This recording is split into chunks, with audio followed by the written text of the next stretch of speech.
اب رخ کرتے ہیں ہب چوکی کا۔ ہمارے نمائندے علی نواز بزنجو کی رپورٹ کے مطابق ہب DIG کلات رینج کی ہب آمد، کھلی کچہری کا انعقاد۔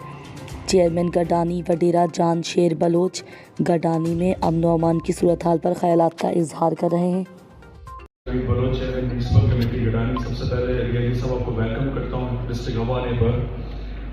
سب سے پہلے میں تو کہنا چاہتا ہوں کہ SSP فاضل صاحب بہت اچھا کام کریں، انرجیٹک آفیسر ہیں یہاں پر۔ جس طرح ہم سے یہ کانٹیکٹ میں ہوتے ہیں، کوئی بھی مسئلہ ہوتا ہے چاہے ڈسٹرکٹ کے اندر، ہم ان کے ساتھ رابطے میں ہوتے ہیں۔ DSP امام صاحب ہیں، عارف صاحب ہیں، ساسولی صاحب ہیں، کوئی بھی ایشو ہوتا ہے۔ اس کے علاوہ دیکھیں، میں گڈانی کے اوپر کچھ چیزیں بات کرنا چاہتا ہوں۔ گڈانی کا جو ایک ریسنٹلی 1 مہینے سے ایک مسئلہ چل رہا ہے، بیک ٹو بیک وہاں پر جو الیکٹرک ہمارے پول ہے وہاں سے چوریاں ہو رہی ہیں۔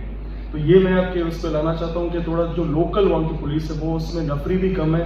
میں آپ سے ریکویسٹ کرتا ہوں کہ وہاں کے لیے زیادہ نفری اب ڈپلوائے کروا دیں تاکہ یہ چیزیں ایڈریس ہو جائے۔ اس کے علاوہ جیسے کہ ہمارے نوجوان ساتھی نے بتایا کہ وہاں پر جو پکنک پوائنٹ ہے پبلک پلیس ہے، وہاں پر جس طرح لوگ بہت سارے لوگ آتے ہیں گھومنے پھرنے وہاں پر ون ویلنگ کی جاتی ہے، فائرنگ کی جاتی ہے، تو جو لوکل ہے تو ان کو وہ پروٹیکشن دی جائے۔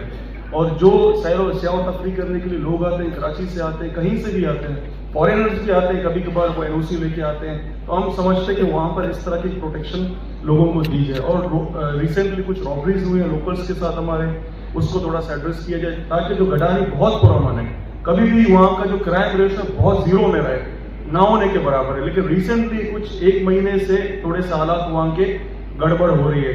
سب سے بڑا جو مسئلہ وہ بجلی کا ہے، کیونکہ جب تاریں چوری ہوتی ہیں تو جو ہمارے ہزاروں کی آبادی ہے وہ اس سے متاثر ہوتی ہے، پھر وہ جو پبلک متاثر ہوتی ہے وہ ہم سے ڈیمانڈ کرتی ہے کہ ہمیں یہ مسئلہ آ گیا، آپ اس کو ایڈریس کریں۔ تو ہم SSP صاحب کے ساتھ بھی رابطے میں، تمام عملے کے ساتھ رابطے، یہ ریکویسٹ ہے کہ تھوڑا سا نفری بڑھا کے زیادہ ڈپلوائے کیا جائے وہاں پہ۔ Thank you G.